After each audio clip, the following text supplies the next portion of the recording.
चलिए बच्चों आगे बढ़ते हैं, कुछ क्वेश्चंस करते हैं एंड टॉपिक के अंदर थोड़ी और बेटर फील हासिल करें। क्वेश्चन आपके सामने है, that is above equation shows equation of a particle executing SHM, write down its amplitude। ठीक है, एम्पलीट्यूड बच्चों होता है maximum displacement of any particle executing SHM। तो जरा ध्यान से देखिएगा, है ना, एम्पलीट्यूड जो है आपका it is maximum displacement of particle executing SHM, है ना, it is the maximum displacement of the particle executing SHM। और वो मुझे दिख रहा है यहाँ से वो 5 है। तो अगर मैं इसको कंपेयर करूं, है ना, अब इसकी यूनिट जो भी यूनिट यहाँ पे दे रखी होगी वो बोल देंगे आपको कि this must be expressed in centimetre और मीटर, तो वो यूनिट हमें इसके पीछे लगा देनी है। अगर आप इसको कंपेयर करते हैं सीधे सीधे, हमने जो स्टैंडर्ड इक्वेशन सीखी A sin omega t plus 5, आप चाहे x में ये इक्वेशन को लिखें चाहे y में ये इक्वेशन को लिखें, है ना, जो भी सिचुएशन दे रखी हो उसमें A एम्पलीट्यूड कंसिडर किया जाता है, omega angular frequency and phi is the initial phase constant, है ना। तो जरा ध्यान से देखें, एम्पलीट्यूड हम लिख चुके हैं। टाइम पीरियड कैलकुलेट करने के लिए हमें ओमेगा की जरूरत पड़ेगी। ओमेगा यहाँ पे दिया हुआ है pi, omega equals to 2 pi upon capital T, pi से पाई कैंसिल हो गया एंड कैपिटल टी की वैल्यू आ गई अपनी 2 सेकेंड, है ना, कैपिटल टी की वैल्यू अपनी आ गई 2 सेकेंड। ठीक है, फिर बात आती है मैक्सिमम स्पीड की। तो मैक्सिमम स्पीड कैसे फाइंड आउट करेंगे? तो सबसे अच्छा काम है इसके लिए डिफरेंशिएट कर दो। तो मैंने किया v इक्वल्स टू dx/dt किया, तो इट विल बी 5 साइन का डिफरेंशिएशन हो जाएगा cos pi t plus pi by 3 into pi, है ना, अंदर के पूरे ब्रैकेट का भी डिफरेंशिएशन किया जाएगा तो इंटू पाई। तो v की वैल्यू आ जाएगी यहाँ पे 5 pi into cos of pi t plus pi by 3, है ना, pi by 3। Now we can see here v max can be seen has v max जो है यहाँ पे लिखा जा सकता है, it can be written as 5 pi metre per second. अगर मैं सब कुछ ऐसा ही सिस्टम में मान लूँ तो this will be the maximum velocity which is here, it is written in front, है ना। तो this will be the value of v max, simple as that. ठीक है, this will be the value of v max, है ना, max speed आ गई। अब उन्होंने ये भी पूछा है कि find the velocity at t equals to 1, तो चलिए देख लेते हैं। तो v की value at t equals to 1 किस तरीके से दी जाएगी, जरा ध्यान से देखें। Can be written as 5 pi cos pi plus pi by 3, है ना। तो t की जगह मैं 1 डाल चुका हूँ, तो इट विल बी, ध्यान से देखिए, cos of pi plus theta remains cos but all silver t cups, but it will become minus, तो माइनस का 5 pi cos pi by 3। 60 degree अगर ऊपर आ जाता है तो इट विल बी माइनस की वेलोसिटी, तो इट विल बी माइनस का 5 pi upon 2 metre per second, ऐसे। This is the value of v in this particular question. ठीक है, नाउ क्वेश्चन नंबर 2, चलिए देख लेते हैं फटाफट। There is a particle which is executing SHM at this omega. वो ओमेगा आपको दिया हुआ है, आपको फॉर्मूलाज सारे लिंक्ड होने चाहिए, है ना। तो I can say omega can be written as 2 pi upon capital T, है ना। अब जरा ध्यान दीजिएगा, 2 इंटू 3.14 अपॉन कैपिटल टी, इसको मैं लिख सकता हूँ क्योंकि मेरे को वो एकदम एज इट इज ऐसे ही दिख रहा है, इसीलिए मैंने इसको ऐसे किया। 6 से ये कैंसिल हो गया and you can see t will be equals to 1 second, capital t will be equals to 1 second and amplitude जो है मुझे यहाँ 10 सेंटीमीटर दिखाई दे रहा है। Then you are asked to calculate time period, तो अपना एक पार्ट तो हो गया। Next they are asking us our maximum velocity. तो अगर आप ध्यान से देखो, और हमने जो कल इक्वेशन लिखी थी, मैं अगर आपको वो भी दिखाऊं, है ना, हमने इक्वेशन लिखी थी क्या, अगर y equal to a sine omega t plus 5, ये हमारी इक्वेशन है, तो dy बाई dt यानी कि जो वेलोसिटी होगी वो हो जाएगा a omega cos omega t plus 5। ठीक है, ये हमारा एक्सप्रेशन यहाँ पे हो जाएगा। ठीक है, तो मैक्सिमम वेलोसिटी यहाँ पे लिखा जा सकता है, it will be omega a, this will be the maximum value of velocity, ये मैक्सिमम वेलोसिटी है ओमेगा ए। ठीक है, तो v max is equals to 6.28 omega into A की वैल्यू कितनी है 10 अपॉन 100, है ना, तो 0.628 मीटर पर सेकेंड, ये इसकी मैक्सिमम वेलोसिटी हो जाएगी। This is B part. C part, maximum acceleration can be written as omega square A, है ना, ओमेगा स्क्वायर ए यानी कि 6.28 का होल स्क्वायर इंटू 10 अपॉन 100, है ना। ये भी अपन सारे फॉर्मूला अगर आप ध्यान से देखोगे ना तो ध्यान सिंपल। अच्छा, अब आप सोच रहे होंगे सर एक्सेलरेशन कैसे, है ना। तो चलिए इससे पहले कि हम एक्सेलरेशन वाले पार्ट पे आगे बढ़े, है ना। अभी सी पार्ट को मैं एक बार के लिए रोक देता हूँ, है ना। जरा इसके बाद वाला डी पार्ट देखिएगा। क्या वी का फॉर्मूला हमें ऐसा कुछ दिखाया गया था, A square minus x square, ये सभी को याद है ना। If you know this then I can write down 6.28 under root of A की वैल्यू मैंने लिखी कितनी 10, है ना, और 6 दिया हुआ ही है, तो it is 10 square minus 6 square, simple as that. ठीक है, तो मैं ऐसे यहाँ पे लिख सकता हूँ 6.28 under root of 10 minus 6 into 10 plus 6 and इस पूरे प्रोसेस का अंडर रूट। ठीक है, hence it can be written as 6.28 4 and this is 16 यानी कि into 2 into 4। This is our answer but in centimetre per second. Remember this thing, don't forget the unit. Simply also यही same to same तरीके से जो है ना, इसी same to same तरीके से जो है हमें एट टी इक्वल्स टू 1/6 भी वेलोसिटी का फॉर्मूला, मतलब वेलोसिटी फाइंड आउट। ठीक है, assuming motion starts from rest at T equals to 0। ठीक है, यानी कि इसका मतलब ये हुआ कि अगर मैं उस इक्वेशन को कंसिडर करूं v equals to A omega cos omega T plus 5, अगर इस इक्वेशन को कंसिडर कर लूं तो इसका मतलब ये हुआ at T equals to 0 v is equals to 0। By this line I can say this, है ना, by this line I can say this. तो मैंने वो पुट किया 0 equals to cos of only 5, तो आपने क्या देखा, कॉस 0 हो गया तो 5 की वैल्यू कितनी रही होगी, 90 डिग्री। जरा ध्यान से देखो, जरा सोच के देखो, है ना। तो by this way I can say v equals to A omega sine omega T, ये हमारा एक्सप्रेशन है यहाँ, क्योंकि sine of omega T plus 90 will be how much, 90 plus theta, and cos 90 plus theta will be how much, minus का A omega भी लिख सकते हैं अपन, है ना, वो भी चले। ठीक है, अब कितने पे चाहिए, t इक्वल्स टू 1/6 पे, तो v इक्वल्स टू माइनस ए यानी कि 10/100 अगर मीटर में कर रहे हैं तो, है ना, इंटू ओमेगा दैट इज 6.28, है ना, इंटू साइन ऑफ ओमेगा को मैं लिख सकता हूँ 2 pi into 1/2, cancel cancel, and hence you can calculate the answer. This is how we can calculate every single thing. ठीक है, अगर इक्वेशन नहीं भी मिली हुई ना आपको, तब भी जो है स्टैंडर्ड इक्वेशन से आप आगे बढ़ सकते हैं, जो भी लिखी हुई हो। ठीक है, तो इस तरीके से ध्यान दीजिएगा। नेक्स्ट टॉपिक जो है हमारा वो है एक्सेलरेशन का। नेक्स्ट टॉपिक क्या है हमारा, एक्सेलरेशन का। तो जरा समझ ही लीजिए what is acceleration of particle executing SHM, acceleration of particle executing SHM। चलिए समझ लेते हैं। रेडी? तो आपसे रिक्वेस्ट करूंगा जब तक अपन आगे बढ़े, आप जो है फटाफट से जो है एक्सेलरेशन एक बार कैलकुलेट कर लें। डिफरेंशिएट करना आप सभी को आता है ना, फटाफट से कर लीजिए। ठीक है, चलिए हमें जो इक्वेशन गिवन है वेलोसिटी की, जो हम लोगों ने लास्ट टर्म पे कैलकुलेट कर ली थी, हमारे पास जो जनरल इक्वेशन थी, मैं उस पर आ जाता हूँ पहले। तो सबसे पहले हमारे पास जनरल इक्वेशन थी x equals to A sine omega T plus 5। यह हमारी जनरल इक्वेशन थी, जिसका डिफरेंशिएट करके dx बाई dt करके v कैलकुलेट करके आप पहुंचे यहाँ तक, आप यहाँ तक पहुंचे, एंड देन फिर उसका dv बाई dt करके एक्सेलरेशन फाइंड आउट करके हम एक स्टेप और आगे जाना चाहते हैं। जरा ध्यान से सोच के देखिएगा, a into omega square into minus of sine omega T plus 5, ऐसे, क्योंकि कॉस का डिफरेंशिएशन माइनस साइन ही होता है बच्चे, ध्यान से देख लो आप। ठीक है, तो I can see acceleration is equal to minus of a omega square sine omega T plus 5। ठीक है, this is the value of acceleration. जरा ध्यान से देखेंगे तो, है ना, hence I can say acceleration is equal to minus omega square a sine omega T plus 5। क्या ऊपर दिख रहा है आपको ये पूरी टर्म? तो I can right it like this. ध्यान से देखो, ध्यान से देखो, हर बार आपको वेलोसिटी की और एक्सेलरेशन की दो वैल्यूज दिखा रहा हूँ। This is number 1 and this is number 2। ठीक है, equation 1 gives relation of acceleration as a function of time, as a function of time. On the other side equation 2 gives relation of acceleration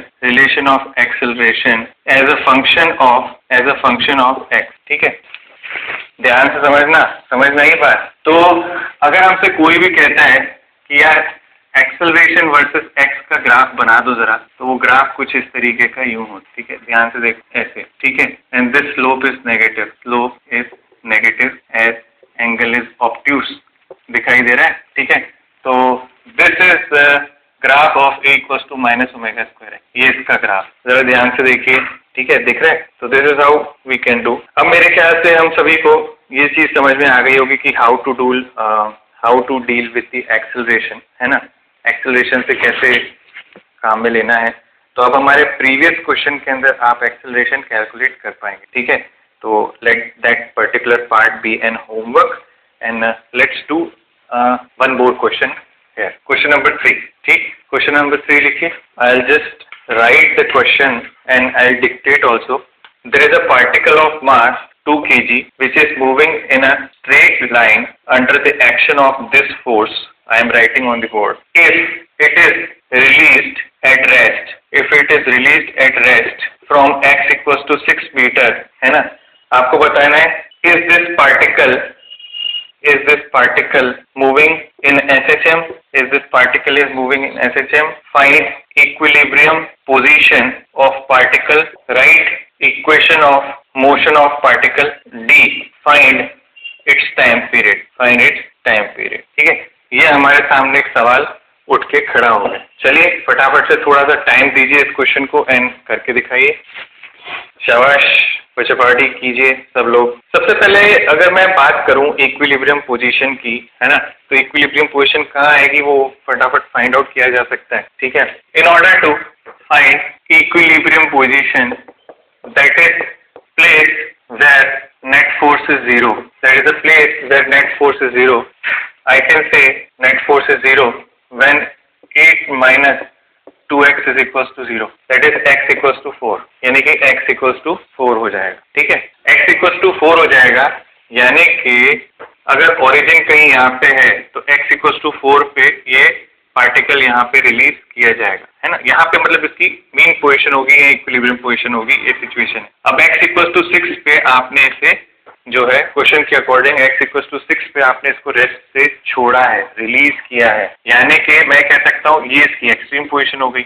अगर आप इसको यहाँ से यहाँ खींच के अगर छोड़ रहे हैं तो ये यूं जाना चाहता होगा, पक्की बात है, ऐसे ही होगा। बात समझ में आ गई, है ना। सोचो, ये यहाँ पे था, ये यहीं पे ही रहना चाहता था क्योंकि इसके पास यहाँ पे नेट फोर्स 0 था और ये खुशी खुशी यहाँ बैठा था, बट किसी ने इसको यहाँ खींच दिया। अब मुझे तो अभी भी पता नहीं चल रहा कि ये फोर्थ वाला जो पॉइंट है x equals to 4 वाला पॉइंट है, इसको चेक किया जाए पहले। तो check whether it is performing SHM or not, SHM or not, पहले ये देखा जाए।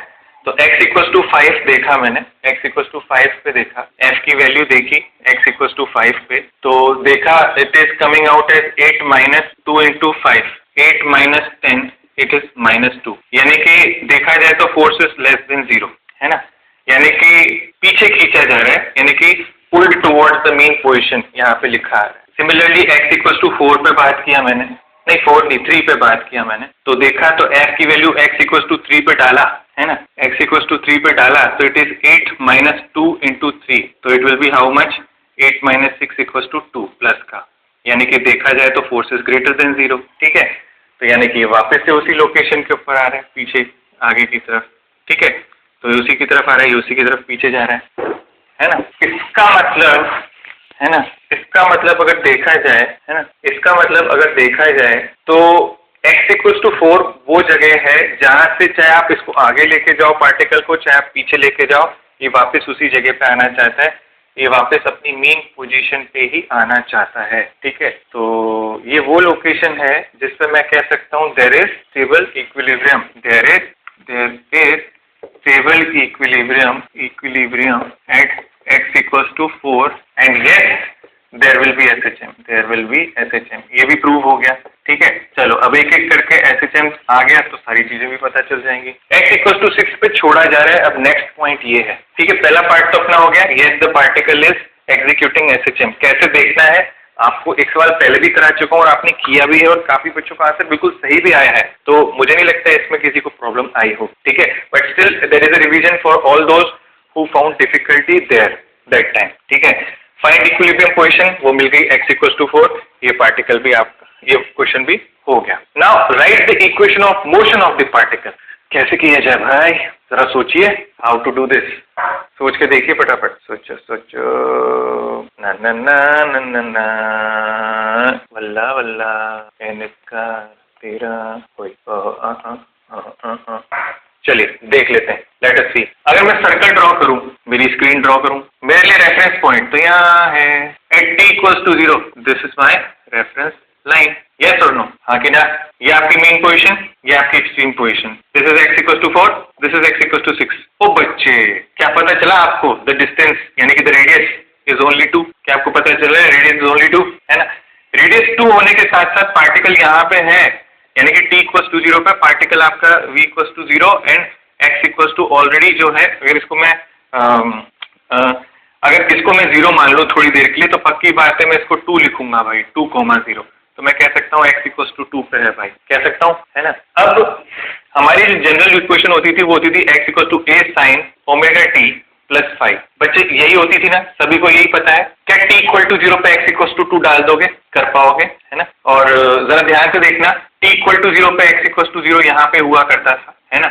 और अभी आप ऑलरेडी इतना आगे हो, ऑलरेडी आप इतना आगे हो, यानी कि 90 डिग्री आगे हो, यानी कि मैं कह सकता हूँ फाई की वैल्यू जो है हमारे लिए वो 90 है। तो ये फाई सबसे पहले तो आप यहाँ डालिए इसी स्टैंडर्ड इक्वेशन में, तो ये इक्वेशन हो जाएगी a साइन, एम्पलीट्यूड की जगह मैं 2 लिख सकता हूँ बिकॉज रेडियस जो है वो 2 है, तो 2 sign omega t plus 90 degree. पहले तो आप इतना सा लिख लीजिए, ठीक है? अब चेक कीजिए at t equals to 0 x की वैल्यू आपको 2 मिलेगी। यहाँ जरा ध्यान से देखिए, मिली, है ना? ध्यान से देखो, t0 2 साइन 90, आंसर इज 2, यानी कि एग्जैक्ट सही लोकेशन पे आप अभी हो और ये बिल्कुल मैच कर रही इक्वेशन। ये स्टैंडर्ड इक्वेशन थी, मैंने देखी इस रेफरेंस लाइन से हम लोग ऑलरेडी 90 यानी कि यहाँ है, ये घूम के यहाँ आके फिर खींच के फिर छोड़ रहे हैं, है ना? तो ये इक्वेशन यहाँ तक पहुंच, अभी मेरी इक्वेशन यहाँ तक पहुंची इस जगह तक। अभी मुझे ओमेगा कैलकुलेट करना है। अब मैं ओमेगा कैसे कैलकुलेट करूंगा वो मुझे सोचना है भाई, अ वेरी बिग क्वेश्चन, आप लोगों के लिए भी और मेरे लिए भी। ओमेगा कैसे कैलकुलेट किया जाएगा? क्वेश्चन के अंदर क्या कोई डेटा है जो दिख रहा हो? सोचिए, क्या क्वेश्चन में कोई ऐसा डेटा है जो हमारी हेल्प कर सकता है ओमेगा कैलकुलेट करने के लिए? सोचिए फटाफट, ठीक है? कुछ समझ में आ रही है बात? अभी नहीं तो चलिए कोई बात नहीं, तो अभी अपन जो है ओमेगा के ऊपर चर्चा नहीं करते, ठीक है? थोड़ी देर बात करते हैं। अच्छा चलिए, इतना तो मुझे बताइए कि क्या मैं कह सकता हूँ, ध्यान से सुनना मैं क्या कहना चाह रहा हूँ। क्या मैं कह सकता हूँ acceleration is equal to minus of omega square x for SHM multiplying both sides with mass? Can I say this is also the condition for SHM? Can I say F is equal to minus k x is also the condition of SHM. Hence, can I say K can be written as m omega square? Comparing these two equations 1 and 2. On comparing, can I say, है ना? Can I say K equals to m omega square? क्या मैं कह सकता हूँ? ठीक है, ध्यान से सोचिए, क्या कह सकता हूँ, है ना? अगर कह सकता हूँ तो m की वैल्यू तो मुझे पता है भाई, वो है 2 क्वेश्चन के लिए, और under root of K by m मुझे साफ साफ यहाँ दिख रहा है ना? कंपेयर करने पे मुझे साथ साथ दिख रहा है under root of K by m will give me omega. m already 2 है, सिर्फ K के बारे में सोचना है। K के बारे में सोचना है तो सोचो, आपको जो फोर्स दे रखा है वो दे रखा है F equals to minus 2x plus 8। क्या मैं इसको ऐसे लिख सकता हूँ? और आपने ऑलरेडी सीखा है कि F equals to minus KX होता है, और प्लस चाहे कोई भी कांस्टेंट XYZ साथ में चले तो क्या फर्क पड़ता है? जब ये होगा तो SHM होगा, ये आपको पता है। तो K की वैल्यू कंपेयर करके क्या मैं यहाँ पे 2 लिख सकता हूँ? तो आई हैव रिटन 2 है, हेंस आंसर इज 1। इस तरीके से जो है मुझे कंपेयर करना होगा। तो अब मतलब हमें क्या क्या चीजें ध्यान रखनी है? एक आपकी x वाली इक्वेशन, ठीक, दूसरी आपकी इसी की डिफरेंशिएटेड इक्वेशन जो v की आई थी, तीसरी जो उसकी डिफरेंशिएटेड एक्सेलरेशन की इक्वेशन आई थी, चौथी जो ओरिजिनल कंडीशन थी हमारी F equal to minus KX में K हमें मिल जाता है, पांचवी ओमेगा कैलकुलेट करने के लिए root under K by m किया जा सकता है, ये कंडीशन। तो इस तरीके से हमें ओमेगा मिला, एंड ओमेगा मिलने के बाद capital T is 2 pi by omega, finish 1। ये हमारा टाइम पीरियड हो गया। अब बारी आती है इक्वेशन लिखने की, है ना? तो इक्वेशन लिख लेते हैं, है ना? इक्वेशन कैसे लिखेंगे जरा सोच लीजिए, ठीक है? अगर इक्वेशन लिखना है तो ये वाला पॉइंट जो है हमारा 4,0 था, वापस से ओरिजिनल कंडीशन पे आ जाते हैं, दिस इज 6,0, ये कंडीशन है। यानी कि मैं कह सकता हूं कि कहीं पे भी फलाना जहां पे ओरिजिन है, ओरिजिन से आप 4 की दूरी पे हो और 2 के एम्पलीट्यूड से ऑसिलेट कर रहे हो, यूं यूं यूं यूं यूं। तो अगर ये 4 है ना, तो ये वाला मार्क जो है ये 2,0 रहेगा, पक्की बात, ठीक है। इतना मैं यहाँ कंक्लूड कर सकता हूँ। तो मेरी जो x की इक्वेशन यहाँ होनी चाहिए, ध्यान से देखना, मेरी जो x की इक्वेशन यहाँ होनी चाहिए, अगर ओरिजिन को आप यहाँ पे लेके जाना चाहते हो, इस ओरिजिन को अगर आप यहाँ पे लेके जाना चाहते हो तो आपको x-4 लिखना पड़ेगा, ठीक है। इससे आपका ओरिजिन यहाँ पहुंच जाएगा। या फिर आप ऐसा सोचिए कि x = 4 तो कुछ ना कुछ रहेगा ही, है ना। इस 4 के कोऑर्डिनेट में से ही क्या +2 होना है और -2 होना है, तो क्या मैं कह सकता हूँ 4 के बाद ही +2 या -2 होगा, यानी कि 4 के बाद ही क्या ऑसिलेशन हो रहा है 2 का, तो मैं यहाँ लिख दूंगा +2 sin ओमेगा की जगह मैंने डाला 1 t + π/2, ऐसे मैंने लिख दिया। और इसी को मैं चाहूँ तो 4 + 2 cos t लिख सकता हूँ। ये हमारी इक्वेशन बन जाएगी SHM की। अब आप चिंता मत कीजिए, सिर्फ वैल्यू पुट करके देखिए। t की वैल्यू 0 डालिए, cos 0 1, 4 + 2 6, आप आ गए यहाँ पे। रुको, थामो, धीरे धीरे, एकदम धीरे धीरे। फिर t की वैल्यू 0 के बाद 1 सेकेंड डालिए, t की वैल्यू 2 सेकेंड डालिए। ऐसे आप कोई भी वैल्यू डालते रहेंगे, ऑटोमेटिकली आप ऑसिलेटिंग पोजीशन पे आते रहेंगे। फिर से सुनिएगा, मैंने x = 4 क्यों किया। ओरिजिन से हम लोग अभी तक कंपेयर कर रहे थे, बट इसने क्या किया, पार्टिकल को ऑलरेडी 4 पे रख दिया, है ना। तो 4 तो मिनिमम वैल्यू रहनी ही है हमारी, 4 के बाद आगे ऑसिलेशन होना है ना, तो 4 के बाद प्लस करना पड़ेगा आपको एम्पलीट्यूड 2 into दिस फंक्शन जो भी है ना, जिससे कि हम उस एक्चुअल 4 में से आगे पीछे ऑसिलेट करवा सकते। तो this x is reference from origin, ठीक है। अगर वो पूछे कि नहीं भाई आप तो इस मीन पोजीशन के रिगार्ड में ही बताइए ऑसिलेशन की इक्वेशन, तो हमारी इक्वेशन सिर्फ इतनी सी ही रहेगी, दैट इज 2 cos t। क्या बात सभी को क्लियर है? चलिए बच्चों, क्वेश्चंस कर लेते हैं फटाफट से। मेरे ख्याल से आपने सभी ने ट्राई कर लिया होगा, है ना। अभी तक सारे सवालों के अंदर हम लोगों ने एम्पलीट्यूड को सेम रखा, टाइम पीरियड को सेम रखा। ये वो सवाल थे 2 जो आपको लिखवाए, जिनमें एक में एम्पलीट्यूड डिफरेंट लिया है और एक में हमने टाइम पीरियड भी डिफरेंट लिया है। पहले वो सवाल कर लेते हैं जिसमें एम्पलीट्यूड डिफरेंट है ना। And 2 particles executing SHM of same time period तो सेम है, बट इनका जो एम्पलीट्यूड है वो डिफरेंट है। एक पार्टिकल अपनी पोजीशन को मीन पोजीशन बताता है एंड उसका एम्पलीट्यूड A है, एंड दूसरा पार्टिकल अपनी पोजीशन एक्सट्रीम पोजीशन बताता है जिसका एम्पलीट्यूड 2A, ठीक है।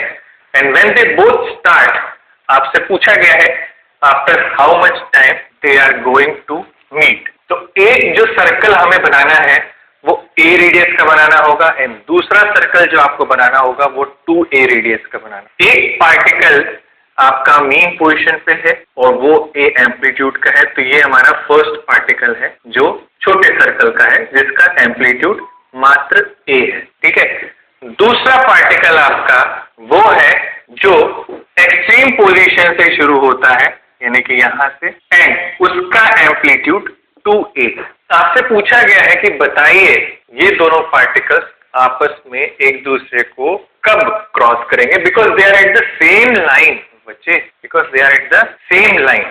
अगर मैं आपको लाइन के बारे में बताऊं तो ये ब्लू पेन से जो मैं लाइन बना रहा हूं ये स्क्रीन है हमारी, इसी पे SHM होता है ना। मैं बार बार डिस्कस कर चुका हूं आपके साथ, फिर वही सेम चीज बता रहा हूं। पार्टिकल 2 यहाँ है इस स्क्रीन पे एंड पार्टिकल 1 आपका यहाँ है। बेटा पार्टिकल 1 यहाँ जा रहा होगा, है ना, एंड पार्टिकल 2 आपका यहाँ आ रहा होगा। ये दोनों स्क्रीन पे यूं आ रहे हैं। क्या कोई वक्त आएगा जब ये एक दूसरे को क्रॉस करेंगे? क्या आप सोच सकते हैं इस चीज को? क्या कोई वक्त आएगा जब ये दोनों एक दूसरे को क्रॉस करेंगे? बिल्कुल आएगा। मुझे ऐसा लग रहा है कि एक वक्त ऐसा आएगा जब एक दूसरे को क्रॉस करेंगे एंड वो वक्त ये होगा। तो मैंने एक लाइन ऐसे ड्रॉ की जैसे हमेशा ड्रॉ करता था, है ना। तो ये मैंने लाइन यूं, वैसे थोड़ी लाइन टेढ़ी हो गई है तो आप तो स्केल से ड्रॉ कीजिएगा, है ना। ये तो मैं ऐसे कह सकता हूँ कि ये बड़े वाले का तो ये पॉइंट हो गया, ये स्पॉट हो गया। कौन सा पार्टिकल है बड़ा वाला? ये 2, है ना, और छोटे वाले का ये स्पॉट हो गया, बस। क्या मैं जानता हूं कि इन दोनों का ही टाइम पीरियड सेम है? तो अगर इन दोनों का टाइम पीरियड सेम है बेटा, तो शुरुआत में जब इन दोनों के बीच का एंगल 90 डिग्री था, ध्यान से देखना, ब्लू वाला पार्टिकल फर्स्ट, ब्लैक वाला पार्टिकल 2, ये दोनों के बीच का एंगल 90 डिग्री। तो जब ये यूं घूम के आएंगे यूं, तो भी इनके बीच का एंगल कितना होगा? 90। ओके, डन, समझ समझ गए सर? तो अगर यहाँ पे बेटा एंगल थीटा है तो क्या नीचे में 90 माइनस थीटा बोल सकता हूँ? क्योंकि मुझे नहीं पता कि ऊपर कितना और नीचे कितना। तो अगर ऊपर थीटा मान लूँ तो क्या नीचे 90 माइनस थीटा बोल सकता हूँ? आप कुछ सोच के देख, बोल सकता हूँ। और क्या मैं ये भी बोल सकता हूँ कि ये जो डिस्टेंस है, what ever this distance is x, ये डिस्टेंस ऊपर वाले के लिए और नीचे वाले के लिए दोनों के लिए सेम होगी। तो I can say x is equal to, अगर ऊपर वाले के हिसाब से लिखूं तो it is a cos theta, and अगर नीचे वाले के हिसाब से लिखूं विच इज 2a, तो it is 2a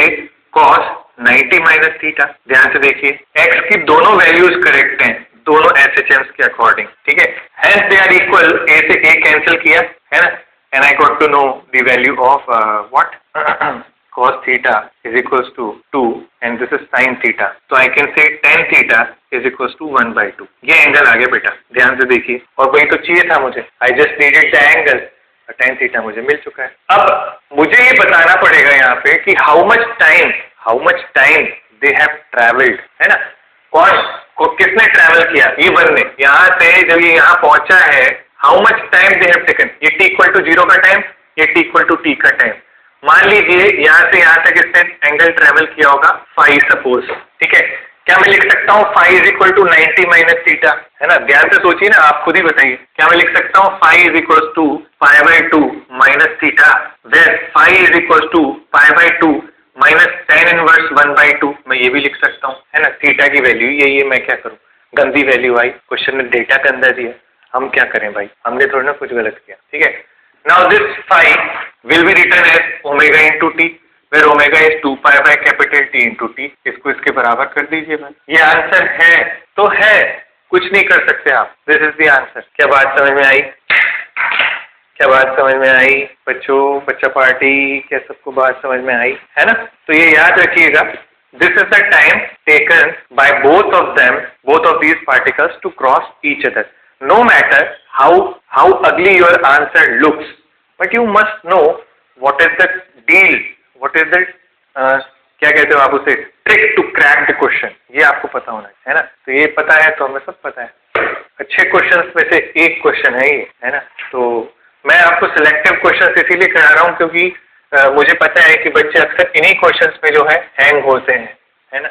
what ever question it was, please mention it, है ना। नेक्स्ट क्वेश्चन हमें दिया गया था कि there are two particles, they both are having, they both are doing SHM, one is of time period t and another is of time period phi t/4, है ना।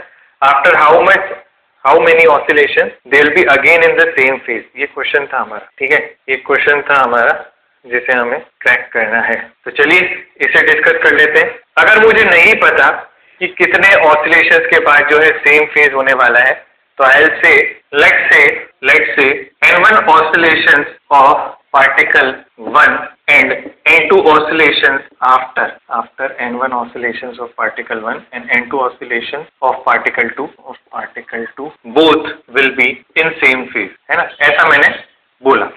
अब पार्टिकल 1 किसको मान रहे हैं हम, मैं पार्टिकल 1 उसको मान रहा हूँ जिसका टाइम पीरियड जो है वो t है, पहले लिखा हुआ है ना। तो मैंने लिखा n1 into t is equals to n2 into phi t/4, दूसरा पार्टिकल। तो t से t कैंसिल किया, सेम फेज में आ जाएंगे, तो सेम फेज में आ जाएंगे तो फेज सेम कर दिया अपन, ठीक है। Hence I can see n1 upon n2 is equals to 5/4। It means I can say after 5 oscillations of particle 1 and after 4 oscillations of particle 2, they both will be in same phase, they both will be in same phase, ठीक है, they both will be in same phase, this is it, ठीक है। ये है कुछ सवाल जिनकी आपको प्रैक्टिस करते रहनी है भाई, है ना। नेक्स्ट टॉपिक पे आता हूं मैं, एनर्जी ऑफ SHM। जैसे हम लोग हर जगह एनर्जी की बात करते थे, यहाँ पे भी हम लोग एनर्जी की बात करेंगे। सबसे पहली शुरुआत मैं करना चाहूंगा काइनेटिक एनर्जी से, ठीक है। I will begin with kinetic energy, ठीक है। हम अच्छी तरह जानते हैं हमारी जो कोर इक्वेशन थी वो थी x = a sin omega t। मैं फाई नहीं ले रहा हूँ और उसका कारण है क्योंकि मैं जानता हूँ कि मैंने ऑसिलेशन जो है मीन पोजीशन से ही शुरू किया है, तो फाई की वैल्यू मैं 0 ले रहा हूँ, है ना।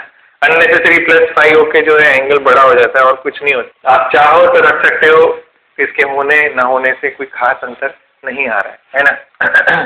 तो v की वैल्यू आ जाएगी a into omega into cos omega T. ये डिफरेंशिएट करके लेके आया हूँ, आपको पता ही होगा। क्या ये वैल्यू जो है, इसी वैल्यू को हम मैक्सिमम वेलोसिटी कहते हैं? क्या इसी वैल्यू को हम मैक्सिमम डिस्प्लेसमेंट कहते हैं? यहाँ पे आगे जो भी चीज लिखी हुई है फंक्शन के, उसको मैक्स कहते हैं, मैक्स वैल्यू। क्या कहते हैं? Max value. तो अगर डिस्प्लेसमेंट की मैक्स वैल्यू कोई पूछेगा तो a, वेलोसिटी की मैक्स वैल्यू कोई पूछेगा तो a ओमेगा। ये याद रखिएगा, ये आगे काम आने वाला है, क्योंकि इसके आगे आप लोग वेव्स पढ़ोगे तब काम आएगा। इसके आगे 12th क्लास में आप जब भी कुछ भी पढ़ोगे तो भी आपको मेरी याद आएगी कि सर ने वहाँ पे ये बताया था। ठीक है, तो कुछ काम की चीजें हैं जो आगे बहुत लंबे रन में काम आने वाली हैं, इनका ध्यान रखिएगा। This is max value, sine के आगे जो लिखा रहता है it is a max value. ठीक, अब करना सिर्फ इतना ही है, पार्टिकल का अगर कोई भी मास m दे रखा है तो kinetic energy will be half into M into V square, है ना। तो आप simply half into M into A omega cos omega T का होल स्क्वायर यहाँ कर दे, काम खत्म हो जाएगा। तो kinetic energy can be written as half into M into A square omega square cos square omega T. अब यही तक छोड़ना नहीं है ना। इससे पहली बात तो आप एक इक्वेशन नंबर 1 नाम दे दीजिए। ठीक है, दूसरा मैं आपसे एक चीज और करवाना चाहता हूँ यहाँ पे बेसिकली। ठीक है, पहली बात तो आपको क्या करना है, इसका ग्राफ बनाना है ना। काइनेटिक एनर्जी वर्सेस टाइम का ग्राफ आपको बनाना है, और ये मैं ग्राफ आपके लिए होमवर्क पे छोड़ रहा हूँ। क्यों? क्योंकि इस तरीके के ग्राफ आपके बेसिक मैथ्स में होंगे और आप वहां से देख के बना सकते हैं। ठीक है, हाँ, तो मैं कहने वाला था काइनेटिक एनर्जी को मैं यूं लिख सकता हूँ, half m a square omega square. क्या हमने पढ़ रखा है, cos 2 theta equals to 2 cos square theta minus 1। तो मैं इसको यहाँ लिख सकता हूँ cos 2 omega T plus 1 upon 2। ठीक है, बिकॉज ऐसे। तो by this way I can write down kinetic energy can be written as 1/4 m omega square a square cos 2 omega T plus 1। This shows, ये इक्वेशन नंबर 2 का नाम दीजिए। This equation shows that frequency of kinetic energy is twice that of SHM, is twice that of SHM। इस चीज को ध्यान से समझिएगा बच्चों। इसका मतलब क्या है, ये लिखा है, इसका मतलब ये है कि अगर इसका मतलब ये है कि अगर किसी भी चीज की फ्रीक्वेंसी f है या किसी भी चीज की फ्रीक्वेंसी ओमेगा है तो एनर्जी की फ्रीक्वेंसी 2 टाइम्स होगी, है ना। एनर्जी की फ्रीक्वेंसी 2 टाइम्स होगी। जैसे अगर SHM की फ्रीक्वेंसी 10 है तो काइनेटिक एनर्जी की फ्रीक्वेंसी 20 होगी, 2 टाइम्स होगी, है ना। अगर SHM की फ्रीक्वेंसी 20 हर्ट्ज है तो काइनेटिक एनर्जी की फ्रीक्वेंसी 40 हर्ट्ज होगी, 2 टाइम्स होगी, है ना। किसी भी तरीके से इस चीज का ध्यान रहे। ये हमने प्रूव किया है अभी आपके सामने, ये फिर से बेसिक मैथ्स के थ्रू ही प्रूव किया है। तो आइडेंटिटीज आपको कंटिन्यूसली रिमाइंड करा रहा हूँ जिससे कि आपको याद रहे कि कैसे प्रूव किया जाता है ना। क्लियर है? अच्छा, इसमें एक चीज और है जिसका आपको ध्यान रखना है। ये जो अभी हमारी काइनेटिक एनर्जी आई है यहाँ पे, है ना, ये cos स्क्वायर ओमेगा टी के अंदर, ये एनर्जी हमारी आई है इन टर्म्स ऑफ टाइम। ठीक है, तभी मैंने आपसे यहाँ पे जो ग्राफ बनवाया है वो काइनेटिक एनर्जी वर्सेस टी का बनवाया है। ठीक है, that is kinetic energy as a function of time, as a function of time मैं कह सकता हूँ।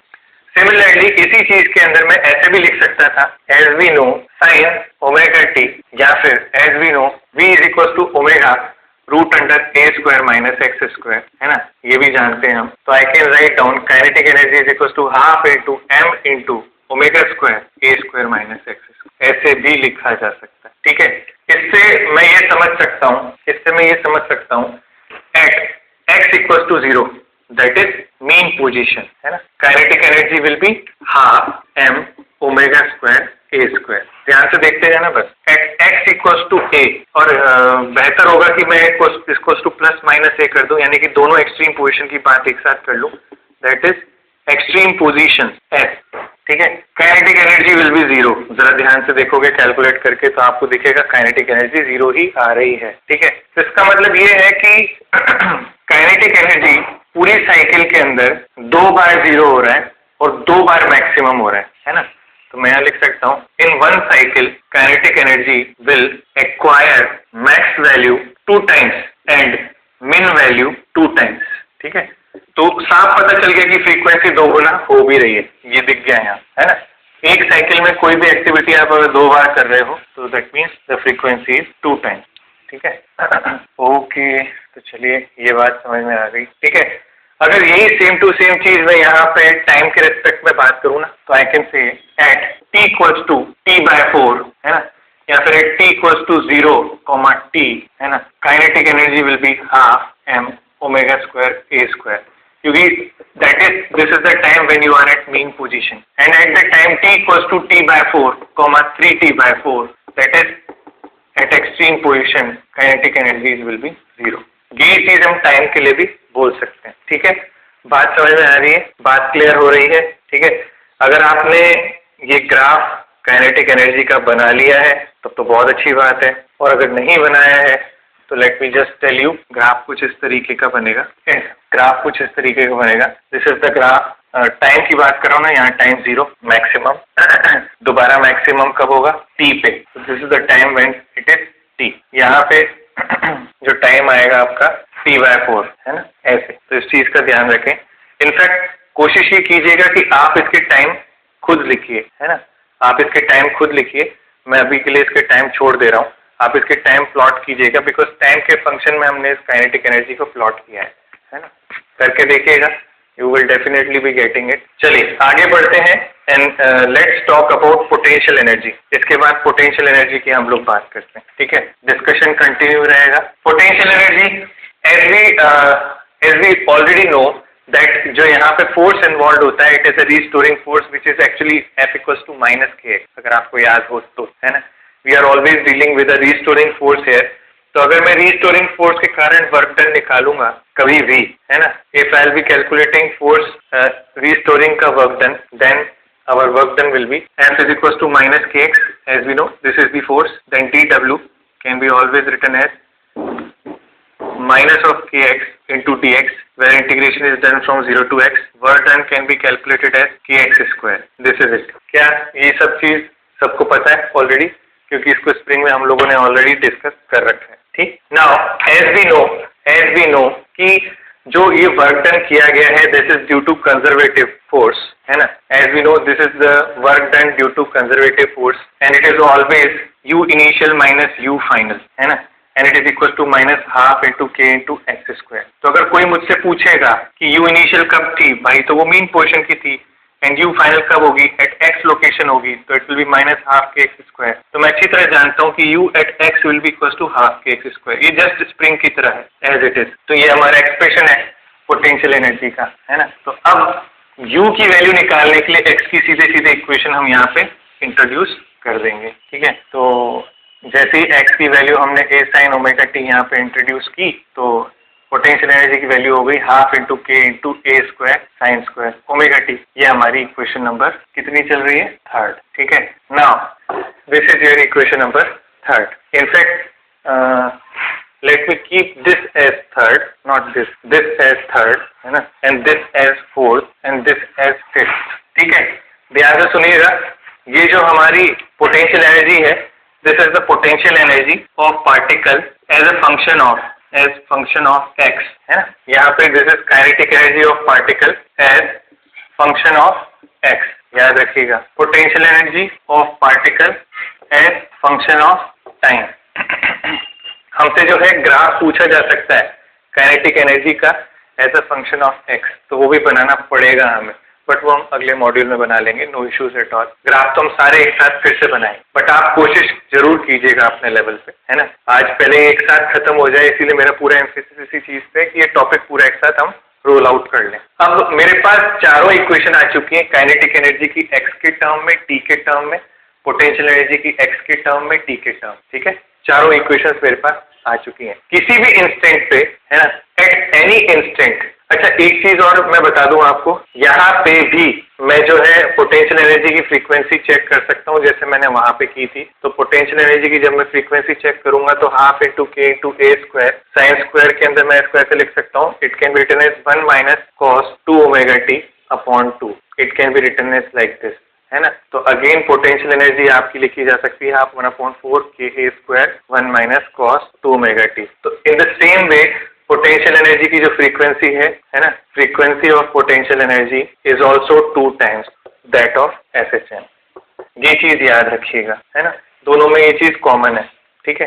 अब मैं बात करने वाला था एट एनी टाइम t, है ना, total energy of particle executing SHM is given by, जरा ध्यान से देखिएगा, kinetic energy half m a square omega square cos square omega t थी, कहीं गलत हो तो ध्यान रखिएगा, half into k a square sine square omega t, है ना।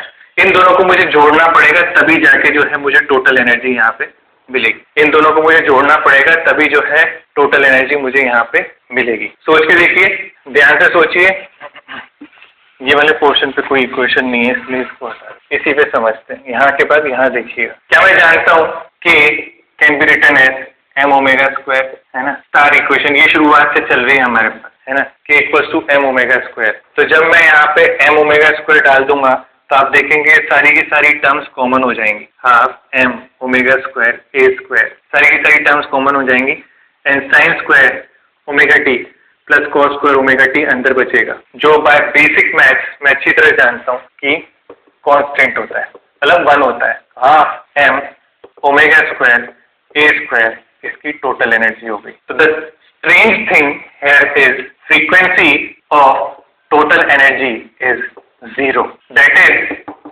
it will stay constant forever.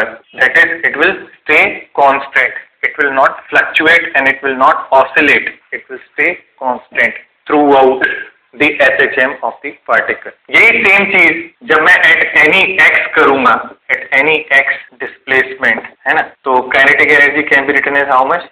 Half m omega square a square minus x square, ये x के रेस्पेक्ट में काइनेटिक एनर्जी हो गई। Potential energy is half into k into x square.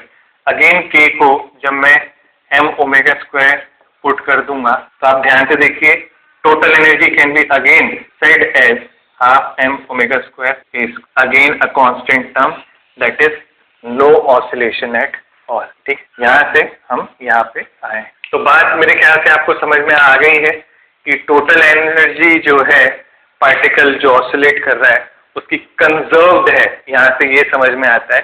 Last में tagline लिख दीजिएगा, total energy of the particle executing SHM is conserved and it is constant, it is not fluctuating, but kinetic energy, potential energy, both they are oscillating with twice the frequency of the SH. This is the conclusion from today's module. ठीक है, तो इसी पे based कुछ सवाल आने वाले lectures में हम लोग करेंगे।